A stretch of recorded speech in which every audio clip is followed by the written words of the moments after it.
À Lyon, dans le centre commercial de la Part-Dieu. Salut! Virginie Godard s'est chargée du casting culinaire et a même réussi à casser les codes d'un best-seller. Regarde ça. Commande de matos pour faire du smash. En fait, c'est made in USA, donc ça met du temps à arriver. Avec ses burgers au style écrasé. Donc le principe, c'est que je prends une boule de bœuf, je la pose sur la plancha, je prends des oignons découpés très finement, et là, je vais smasher pour faire une galette de viande. Dans le monde du burger, c'est une vraie nouveauté, le smash burger, et c'est vraiment assez particulier en bouche. On sort des gros burgers, on sort de ce qu'on a eu l'habitude de manger. C'est ça le smash burger de Blaine, qui est en réalité un fried onion burger de l'Oklahoma. Virginie, c'est pour toi. Oula! Ça, c'est la meilleure partie. C'est super. Alors, on fait ce métier-là parce qu'on aime ça normalement, ou alors il y a un souci, et du coup là c'est quand même pas mal. Depuis la mise en route des différentes cuisines, c'est le palais de Virginie qu'il faut séduire. On avait un petit sujet pain. Il y a une relivraison de pain, et là il est bien. Tout juste le temps de digérer le burger. Et voilà Virginie. Merci beaucoup, ouais. Super. Virginie passe de nouveau à table au stand libanais. Là, on est sur une assiette vegan. Ouais, c'est vrai que c'est vegan. Elle est vegan, il n'y a pas de produits laitiers. Surtout en alumi. Sauf le halloumi. Sauf le halloumi. Ce midi-là, Virginie achève sa séance de dégustation avec une spécialité chinoise, les bao. La meilleure street food, c'est celle du moment, quoi. Moi, tous les jours, je mange pas que des burgers ou que des bao. Enfin, il y a un jour, je vais avoir envie de bao. Et ici, on peut arriver avec la fin du jour et puis se contenter avec une spécialité ou une autre. Burger, kebab, pizza, toute la famille street food a un nouveau repère en plein cœur de Lyon. Food Society. Comme son voisin le Food Traboul ou la Felicita à Paris, cette immense salle a de l'appétit. Un labyrinthe de saveurs de 3000 mètres carrés. On va rendre la cuisine lyonnaise un peu street food. Après 1 an et demi de travaux, ce projet à 5 millions d'euros a profité de la réouverture des restaurants pour se lancer avec un casting alléchant. 11 enseignes, ouvertes 7 jours sur 7. Le concept, pas de serveur et pour commander la même application pour tout le monde. Au menu, sandwich étoilé, cuisine du bout du monde et dès l'ouverture, une foule de curieux. Là aujourd'hui, c'était ce qu'on appelle dans le métier salade tomate-oignon. C'était la totale. Des équipes sur le grill, sous tension dès le premier jour. Pour les frites, qui c'est qui les dit? Mais c'est pas nous qui les réclamons, d'accord? Vous arrêtez, stop. On a trop d'emmerde là. Stop. Oui, ma belle. C'est bien. Loua achève tout juste sa première mission du matin. C'est bien, ma belle. Promener son chien, Kuma. Hop. J'aime beaucoup jouer avec elle parce qu'elle me met toujours la bonne humeur avant le matin. Elle est toujours joyeuse, elle est pleine d'énergie. Donc ça me déstresse beaucoup. C'est un truc de dingue. C'est bien. Diplômée en cuisine, à 21 ans, elle a déjà vécu une expérience auprès de Christian Lermé, un chef étoilé lyonnais. Mais c'est la première fois qu'elle est partie prenante d'un aussi gros projet. J'ai un stress de malade, mais un très bon stress qui monte en adrénaline et qui va me faire tout défoncer aujourd'hui. J'espère que tout va bien se passer, qu'on aura le matériel, enfin qu'on n'aura pas de trop gros imprévus. Il y a toujours des imprévus en cuisine, mais il y en a des gros des fois. J'espère qu'on n'aura pas de gros. Loua travaille depuis 3 mois dans le futur établissement qui se trouve dans le centre commercial de la Part-Dieu. Fin mai, les travaux étaient toujours en cours. Vas-y, 60. C'est donc dans une ambiance de chantier que la jeune femme doit réviser ses dernières recettes. On est go? On y go. On va faire un coup de propre. Au menu pour la jeune recrue, l'art du club sandwich au cervelas. Pour la guider, Jean-François Tête-Doigt. Là, on a quelque chose de bien coloré et ça reste bien moelleux. Passé par l'Institut Bocuse, il est le chef de Café Terroir. Ton confit d'oignon et ton là. Chef. Voilà, généreusement. La sauce, c'est ce qui fait vraiment la différence. C'est ce qui va vraiment exhauster le goût du club. C'est le comptoir le plus gastronomique des lieux. Alors, même pour un simple sandwich, tout est réglé au millimètre. Et là, tu mets 2 tranches ici, 2 tranches là. Choisis des belles feuilles de laitue. Voilà. Est-ce que tu as les petits pics? Génial. Et pour réussir un club sandwich, je coupe dans la diagonale comme ça. il faut, une fois découpé, une présentation bien précise. Très joli. Et donc pour le mettre dans l'assiette ensuite, ce qui est important, quand tu le retournes, c'est de bien pousser le pic pour que ça se stabilise. Plus que la recette assez simple, ce sont les petits détails pour mettre en valeur le produit qui surprennent Loua. C'est pas très agréable. J'aurais jamais pensé en fait de le mettre comme ça. Non mais c'est tout bête. Mais j'ai toujours mis en fait directement, enfin quand on pique en fait fessé comme ça. Et du coup le client il est plus attiré à l'œil par ça que si en fait c'était caché et un peu dans l'ombre quoi. Enfin c'est du design quoi finalement. En plus des plats, Loua devra aussi maîtriser les desserts typiques de la cuisine lyonnaise comme la tarte à la praline. Sur son stand, il y aura une dizaine de recettes. Pas une pression négative en fait, c'est normal. C'est comme quand on est impatient d'aller quelque part. C'est un peu ce même genre de titillement au niveau du ventre. On se dit le moment approche. Et le jour J, il n'y aura pas qu'elle au fourneau. Ici, 11 cuisines différentes seront proposées. Au menu, de la street food à toutes les sauces et un compétiteur très féroce. On va aller voir comment ils font la broche. Thomas Paulus est à la tête d'une équipe de 17 personnes. Il est le manager de 2 stands droits de la place. On se partage 2 kiosques. Donc c'est possible qu'à moyen terme, que vous veniez de temps en temps faire un shift ici, sur la broche. Bon, on y va les gars. De toute façon, je vais faire des allers-retours, vous me faites signe. Thomas s'occupe du kebab et du burger. Il doit gérer l'approvisionnement de ces 2 kiosques. Pour cela, il se rend dans l'impressionnant garde-manger, les réserves de toutes les cuisines. Épicerie, fruits et légumes ou produits frais. Avant chaque service, Thomas vient faire ses courses. On peut charger le caddie là? Pour le moment, on a juste pris un caddie chez le voisin. Mais ouais, c'est un petit peu le matin, c'est comme ça que ça se passe. C'est un peu la course, chacun vient récupérer sa cam. Sa liste du jour, 5 kilos de frites, un seau de mayonnaise, du beurre. J'ai des passe-droits, mais c'est exceptionnel.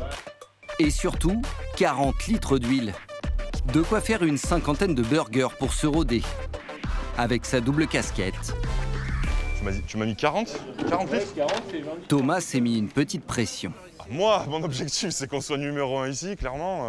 Qu'on soit... Ouais. Je pense que le burger, de toute façon, c'est le produit... dans la street food, c'est un peu le produit phare, voire le produit phare. Je pense qu'avec la pizza, le pizza burger, hein, c'est les classiques. Et si vous regardez en livraison, de toute façon, ce qui marche le plus, le premier, c'est la pizza, le deuxième, c'est le burger. Après, je pense que c'est le kebab. Donc, je pense que moi, je vise la première place, c'est sûr. Si Thomas est sûr de ses atouts, c'est un peu moins le cas pour la taille de ses petits pains. Donc ça va rentrer, mais c'est vrai que plus on va mettre de choses dedans, plus ça va coincer quoi. Effectivement, une fois calée entre les 2 petits pains, la viande du smash burger dépasse un peu trop. Après, ce qui est dommage, c'est que le chapeau il tient pas. S'il est trop petit, du coup, il prend pas tout le steak. Donc, Ouais.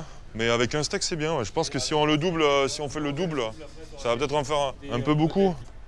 Pour aujourd'hui, on va les servir pour nous, pour avoir l'impression sur la façon dont on se mâche, sur l'assemblage. Mais après, nous, non, clairement, si on voit que le steak et que le pain, il est tout minuscule, rikiki, ça va pas le faire.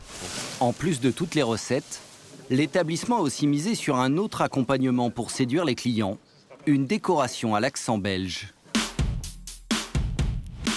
Zaventem, dans la banlieue de Bruxelles.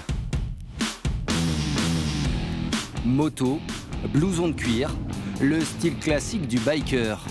Mais ne vous fiez pas aux apparences, ce motard est un créatif touche-à-tout, qui sait joindre le pratique à l'original. À commencer par la place de parking de sa moto, au milieu de ses bureaux. Comme j'ai pas de garage chez moi, Le garage, il est ici. Lionel Jadot, 52 ans, est un décorateur autodidacte. Il possède cette ancienne papeterie, un immense bâtiment de 6000 m² dédié au design et à la déco. Un vrai hub créatif avec 34 ateliers. Bon, là, j'ai ramené un peu les échantillons. Lionel a déjà travaillé sur une trentaine de restaurants et des hôtels partout dans le monde. C'est ici qu'il a imaginé les plans de l'immense établissement lyonnais. C'était l'idée du labyrinthe, en fait. Ici, on a créé quelque chose qui était très organique, de manière à ce que le public pouvait se perdre, renifler des odeurs, avoir des visions, même si tu as envie de manger un burger ou autre chose, tu as une vision sur quelque chose d'autre qui se passe là en même temps. Donc ça crée l'envie, ça crée le désir, et surtout, l'idée c'était de plonger les gens dans un univers où tu ne saches pas toujours où tu es. Fils d'artisan créateur de sièges et de canapés, Lionel a gardé dans ses gènes une passion pour les assises. Et son ADN, c'est la récup. À la base, l'idée, c'est qu'on pouvait réellement l'assembler sans vis, sans rien. Cette chaise signature, créée spécialement pour le projet, est tout en bois. Une seule matière, pour une fabrication extrêmement simple. Clac. J'aime bien l'idée de réflexion d'un mobilier qui peut être justement à la fois démontable, facile à stocker, et à la fois qui est assemblé juste en ayant les éléments de glissière. Et en fait, ça crée un effet de solidité puisque chaque pièce cale l'autre, en fait. C'est ça l'idée. Lionel a aussi fait appel aux autres designers de sa pépinière. Et donc cette forme-là sera à chaque fois un peu différente. Celui-ci a créé des tabourets numérotés et signés. Dans cet atelier, ça c'est bien. On a imaginé des tabourets en bois. Ils ne sont pas peints. En guise de pinceau, un chalumeau.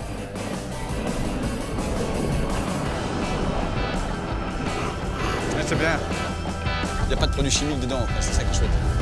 Ça va être super, ça va vraiment être top. Je suis très content. Si en Belgique, la décoration est quasiment prête. C'est une autre histoire à Lyon, où Lionel est en visite de chantier quelques jours plus tard pour les derniers ajustements. En fait, l'idée c'était de faire un V comme ça, tu vois. Donc, Le décorateur doit placer avec Virginie toute la signalétique. Tu vois qu'on garde cet angle-là. Ouais. Comme ça, on le voit de partout. Si on en a 5, ce qu'il faudrait faire, c'est en avoir un là. Si on a un deuxième ici, un peu comme ça. Pour annoncer la couleur, et après un troisième. Les enseignes de toutes les spécialités seront accrochées au plafond. Une pose de travers, tout à fait volontaire. Ouais, parfait. Ouais, ça fait le petit chemin. Et puis là, de toute façon, on va avoir le grand panneau qui reprend un peu la carte avec tout. Ok. Le mobilier confectionné par Lionel est aussi arrivé. Honnêtement, on est bien. Si l'entrée et la salle prennent forme, ça va bien? Ça va, Lionel? Ah, la forme? Et toi? Ah, super. Ah ouais, en pleine forme. Un lieu est loin d'être terminé. Ouais, voilà, arroser les bambous, hein. Ouais. Ils sont pas bien, hein. Les trucs sont dead. Il n'y a pas que les bambous qui font grise mine. À quelques semaines du jour J, la terrasse tout entière semble à l'abandon. Comme ce container censé abriter le kiosque à pizza et sa pièce maîtresse, le four. Effectivement, le four, faut qu'on le découpe, quoi. Ça, est-ce que du coup le four il est là? Il me semble, hein. Il est juste derrière ça. Et du coup, ce serait bien qu'on le voit, quoi. Ouais. Le four est à l'intérieur. Un modèle à 40 000 € dont on a presque oublié le visage. Il a quelle couleur encore ce four? Je me souviens plus. Tu sais quoi, j'ai jamais osé faire ce que tu es en train de faire. Je suis très contente que tu le fasses. Ouais, écoute, ce qu'on voit ici, c'est inox. C'est un four surprise alors. C'est un four surprise. C'est un four surprise. Tout découpé. Et la surprise, c'est surtout qu'il faudra découper les 3 murs du fond. C'est cool qu'on voit le four, qu'on voit les gens enfourner, parce que c'est des vraies pizzas qui sont faites au feu. Donc pour toutes ces raisons-là, les ajustements sont nécessaires. Un peu last minute, mais nécessaires. Un peu de retard pour les pizzas à l'approche de l'ouverture. C'est donc dans un tout autre endroit que les pizzaiolos peaufinent leur formation. Ça ne se passe pas en Italie, mais à 1 heure de route de Lyon, à Bourg-en-Bresse. Un charmant centre-ville et une star locale. Ça, c'est l'étalage à la napolitaine. Dimitri Crochet est vice-champion de France de pizza. Il a été sélectionné pour être le chef de cette spécialité dans le nouvel établissement lyonnais. Avec son four rotatif, il propose tous les grands classiques, mais sa spécialité, c'est la burratissima. Et l'huile d'olive généreusement sur la burrata, c'est encore meilleur. Dans son laboratoire ce jour-là, 3 apprentis qu'il doit former avec l'aide de sa compagne.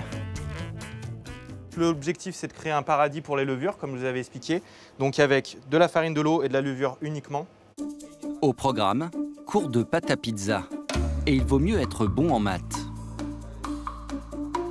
Donc je te laisse calculer donc, 1 kg de farine en poids de farine total. Donc là, tu es sur un biga 50%, donc 10 kg, c'est ça.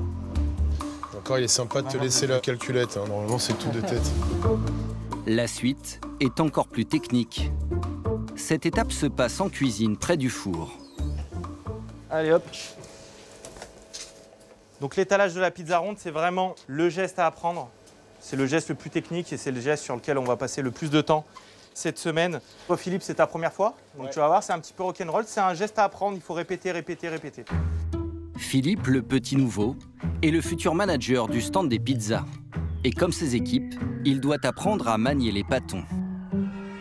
Et je vais vous laisser voir avec la pro de la pizza. C'est Anne-Laure, la femme de Dimitri, qui se charge de la démonstration. Bien mettre de la semoule dessus. Donc l'étalage qui se présente en 3 étapes. Le pré-étalage, et puis après on va les tirer, d'accord? Explication simple, la réalisation est plus périlleuse pour Philippe. Tant qu'il faudra pour... Attention. Il nous a fait un pain au chocolat. Alors on va reprendre. Donc là, on n'est pas à la boulangerie.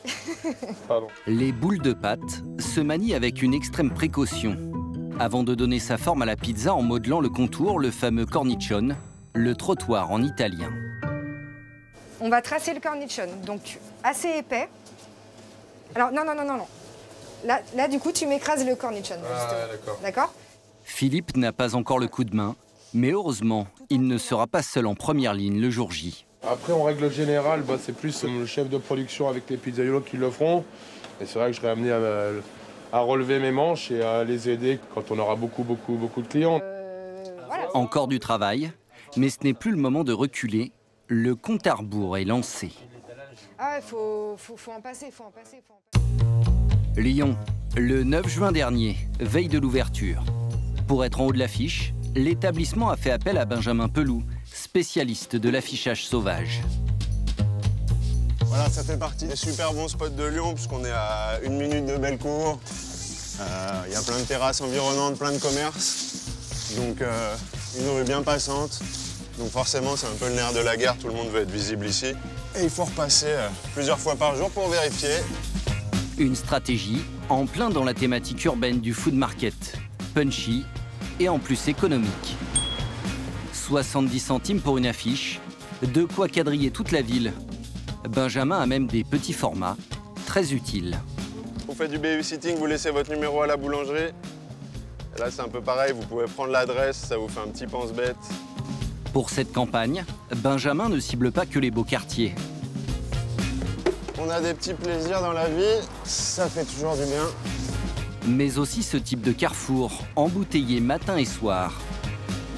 Au total, Benjamin et ses équipes vont coller 6000 affiches. L'heureux événement est annoncé. Reste à réussir la naissance le lendemain. Jeudi 10 juin, c'est enfin le grand jour. Seb, t'attaques avec le jet d'eau là? Thomas Cadorin est un des managers du site. En cas de problème, c'est lui qu'on appelle. Ouais, t'es au max. Ouais, toutes les chambres froides sont allumées. Sa journée commence par un souci de pression. Il faut que j'appelle le centre. Je me permets de vous appeler, il faut absolument qu'on fasse un point sur l'eau, puisque là on essaye de nettoyer notre terrasse et on n'a absolument pas de pression. Un peu de pression, mais pas de pression d'eau. Thomas garde son sens de l'humour, mais c'est avec ce petit filet d'eau c'est vraiment pas la folie qu'il va devoir nettoyer sa terrasse. Et ce n'est que le début de ses ennuis. Vous les avez engueulés ou pas? Pas encore. Ok. Vous avez le bras de rinçage qui était totalement défait. Ok. Après une mauvaise utilisation la veille, un lave-vaisselle est hors service. Avec Martino, on n'a jamais eu ce problème. Ça lave toujours nickel. On n'a jamais eu ça, ouais. Bon, bah voilà. On va la faire en vidange. On la remet à propre, comme ça on refait un test complet. Et malheureusement pour Thomas, les imprévus s'accumulent. Est-ce que tu peux m'aider à créer un compte sur Brigade, s'il te plaît? 2 plongeurs ont fait faux bond. Il doit recruter en urgence. Plonge, gros volume, sur nouveau concept restauration par Dieu. C'est le casting surprise. On essaye de trouver des plongeurs. Il y a une vraie pénurie de staff dans la restauration avec les confinements et le Covid. Les gens ont dû aller chercher du boulot ailleurs que dans la restauration. Cette recherche de dernière minute freine le manager dans sa mission principale ce matin, la mise en place de la salle. Thomas, tous les proches, il faut faire descendre toutes les chaises. Oui, allô?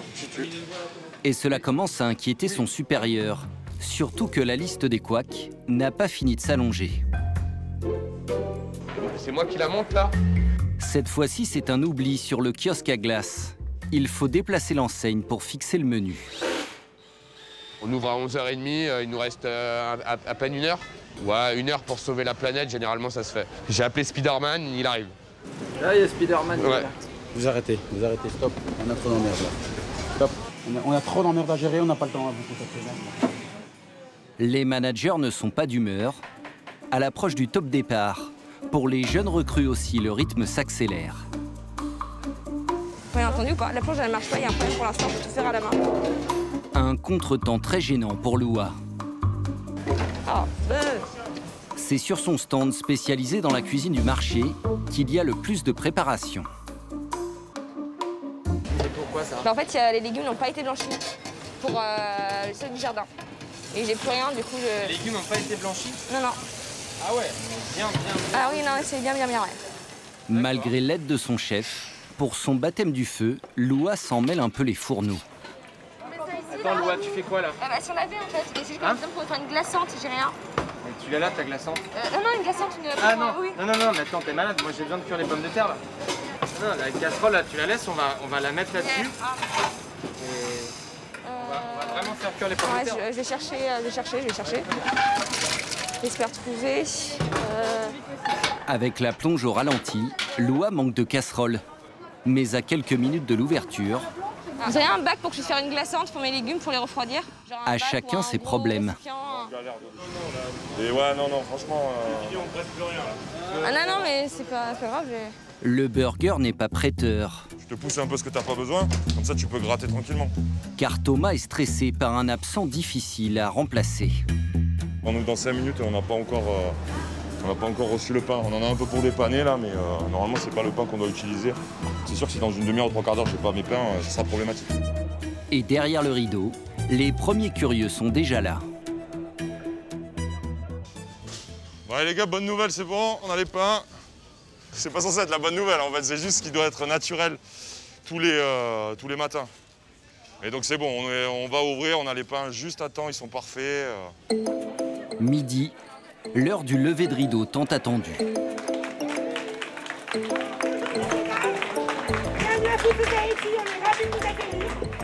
fait plaisir de voir ça. Bah ouais, on est plutôt bien là. On s'attendait pas à avoir autant de monde à l'entrée directement comme ça. Regarde, ça s'est rempli d'un coup. C'est magnifique. Vous pouvez commencer à scanner les QR codes pour avoir accès aux cartes qui sont sur les tables, ok? Bonjour. Pour passer commande, tout se passe avec le téléphone, via une application qui centralise toutes les cuisines. Et sans surprise pour Loua, c'est un grand classique qu'elle va servir pour commencer. Un club sandwich. La toute première, ouais. 809, c'est ça. Hein. Ça a été notre première commande. J'espère qu'on aura beaucoup de monde. Énormément même. Mais bon, on verra bien. Bonjour. Mais la superstar de ce premier jour est sans conteste. Et la patate douce, c'est bon? Le burger. Thomas croule sous les commandes. Voilà, c'est un double smash bacon, on est d'accord, hein? Voilà, bon appétit. J'essaie juste de pas m'embrouiller. Et même un peu trop. Attends, il y a du bacon là. Là, on s'embrouille, les gars, c'est pas bon là, attends. Il m'a dit 24, on est d'accord? 24, le double avec le normal, ok? Il y a du bacon là. Non, c'est pas sûr. Eh ben voilà, donc on est d'accord. C'est pour ça que je te dis ça. Voilà. Juste, voilà. Une frite, s'il te plaît. Voilà, merci. Là, c'est bon, on est bon. Quand il commet une erreur, Thomas n'hésite pas à se servir du charme de ses desserts. Voilà, ça c'est pour me faire pardonner. Excusez-nous, aujourd'hui, en fait, on n'avait pas le végétarien et je l'ai désactivé trop tard sur l'application. Je suis désolé. La dame a commandé un végétarien. Heureusement, la personne mange aussi de la viande, donc on lui met. Et pour me faire pardonner, en effet, Je mets un brownie, ce qui est normal, parce qu'en plus, elle doit patienter encore 5 minutes, là. Même un jeudi midi, les adeptes de la street food sont bien là. Ça n'a pas le goût d'un burger, en fait, véritablement de fast-food. C'est ça qui est agréable, ça a le goût d'un burger de restaurant classique. Des clients conquis par le contenu des assiettes, le lancement semble sous contrôle. Franchement, c'est génial. On se croirait à New York. Mais en restauration, le coup de chaud n'est jamais loin. Le kiosque à pizza si longtemps attendu ne séduit pas autant que prévu ce midi-là. Il y a des commandes. Encore une 4 fromages et une focaccia mafioso, s'il vous plaît. Mais pas assez au goût de Philippe.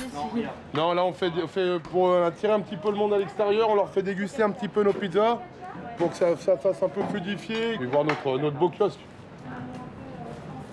Messieurs, dames, me faire patienter, je vous fais déguster nos focaccia et nos pizzas.